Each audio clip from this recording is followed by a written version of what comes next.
It's 9 p.m. now and you're making your to-do list for tomorrow. On your to-do list, you're gonna wake up early, you're gonna meditate, you're gonna hit the gym first thing in the morning, and as soon as you come back, you're gonna crush out 3 to 4 hours of deep work. And then from there, in the afternoon, you're gonna read and further educate yourself. And then in the evening, you're gonna go out, hit the town, and try to be as social as possible to improve your social skills. You give yourself a big pat on the back and you feel super excited looking at this list. And you should be. You have a lot of great things planned for tomorrow. Tomorrow is the day that you actually make progress in your life and get closer towards your goals. Exactly 3 minutes go by and you forget about your to-do list for tomorrow. You pull out your phone and you start scrolling on TikTok for 1 more hour before finally falling asleep. Tomorrow rolls around and your alarm goes off. It's officially 7 a.m.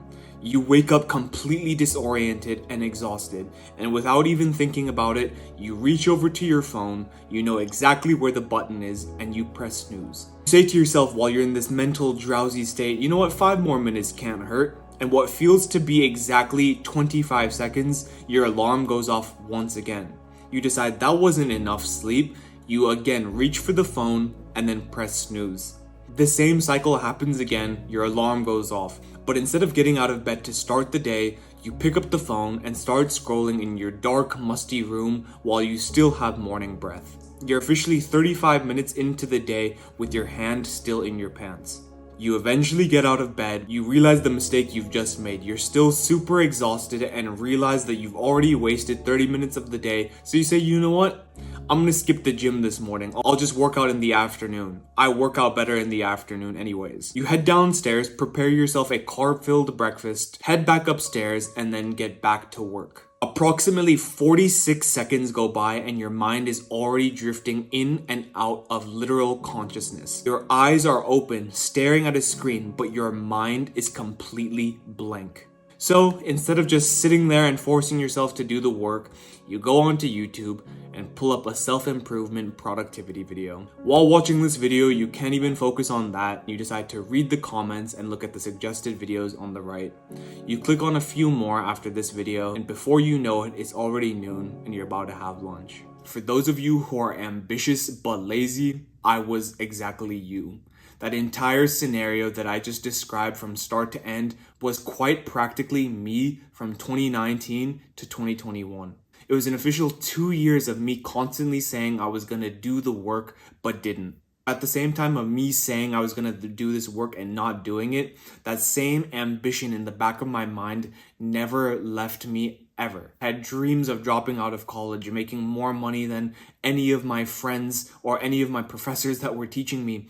But I found myself never doing the work, even though I had all of these crazy dreams and ambitions. But I just ended up in the same place, rotting, because I continuously just put myself in these scenarios of saying I was going to do the work, ending up just binge watching videos and staying in the same place. And then in my free time, engaging in these bad activities and these bad habits that have made my life even worse. When I came across self-improvement videos and I thought that by me just watching these videos, I would somehow magically improve my life. I thought just by consuming the content and watching the good habits, they would suddenly transform into my own life, which is why these types of videos are so dangerous. And I just made a video of that just last week. I'm going to link that into the description. I strongly suggest you watch that video if you have an issue of binge watching these self-improvement type of videos. Long story short, in this time of 2019 to 2021, I put on 30 pounds of just fat weight. I stopped going to the gym almost completely. I barely ever really socialized with anyone except the people on my floor. I barely ever left my building. I went to class, never paid attention, did so badly on my exams, especially in my freshman year. Literally failing 2 classes because of it, just starting horrible habits of drinking, going out, just overall such a low point in my life. And because of it, I just always made excuses saying that I was busy, I didn't have time to just work on myself or work on the things that would actually get me towards my goals. I just always made excuses, said I was busy, said I was tired, that I was waiting for the perfect moment or the perfect time to do this. Just the same old BS and that nonsense that you hear everyone else say. I'm sure you can already see the dangers of being ambitious and lazy. You fall into a worse place than being on either side of the equation. You can either struggle by doing the work and actually trying to improve your life, or at least on the worst end where you're just doing bad habits constantly, you can at least still gain enjoyment from those bad habits in the present time.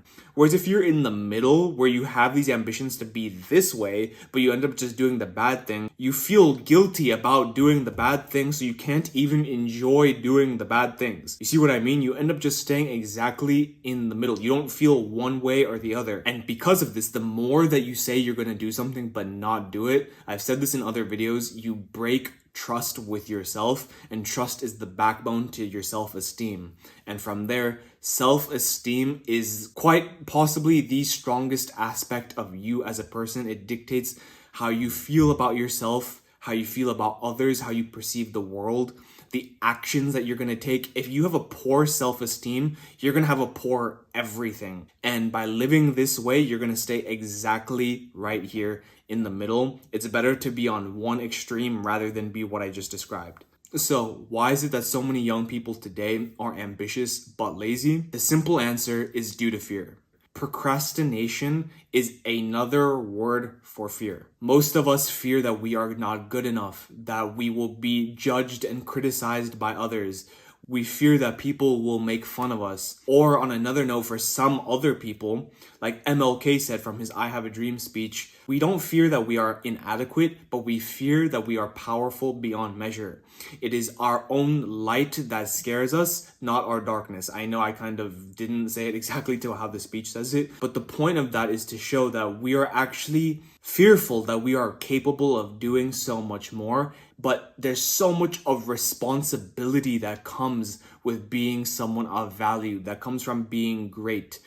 Being great and being someone of value is very hard and has a lot of responsibility, which is why so many people put it off, because they are afraid of just how much comes with being that person. But regardless, it's fear nonetheless. So then what's the solution? How do we fix this? The only way to fix this is you must understand that your brain, like your laptop or your phone, is a computer. It responds to inputs and produces outputs. It creates patterns to produce a better outcome in the future, so you can reduce your thinking now. Kind of like how your computer does it. It starts to learn and pick up on your patterns so that it can offer you better solutions in the future. Your brain does the same thing. So with that being said, your brain understands how powerful fear is. That same fear has caused you to not act for all of these years and for all of this time. So it already understands how powerful this is. Now we just need to use that same fear in a reverse way to now get us to act. This fear before has caused us to not act and has caused us to stay in the middle and stay in the same place. Now we need to train our brain to use this fear to actually get us to move forward.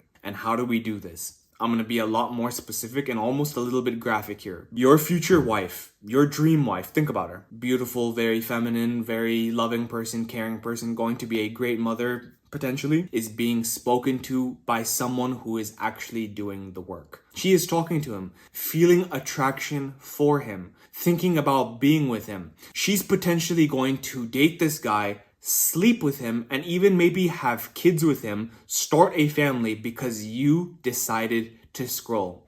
Think about how graphic that is, that your wife, your potential future wife, is probably seeing and is probably sleeping with someone else because you're refusing to act. On another note, even if you do manage to have kids with this secondary option or this third option of a wife because you couldn't have the primary one, even if you do have kids with this person, they are not going to respect you. And why should they? You're not a role model. You're not a person that is worth looking up to. That's why their role models are rappers, people who talk about doing drugs in practically every song, people who talk about killing others or robbing others like it's something fun to do. Like going to jail is something that should be like awarded or something that you should be proud of. It's because of your inability to be a role model that they don't respect you and they look at these negative influences instead. And because of this, you will become angry and resentful to your kids just in the same way that your father was with you. Do you really want to repeat this ugly entire process simply because you couldn't get up and do the work? Because you're weak right now, I don't know what the future holds or how this is going to be, but you're going to end up scrolling on TikTok and see your daughter shaking her ass for views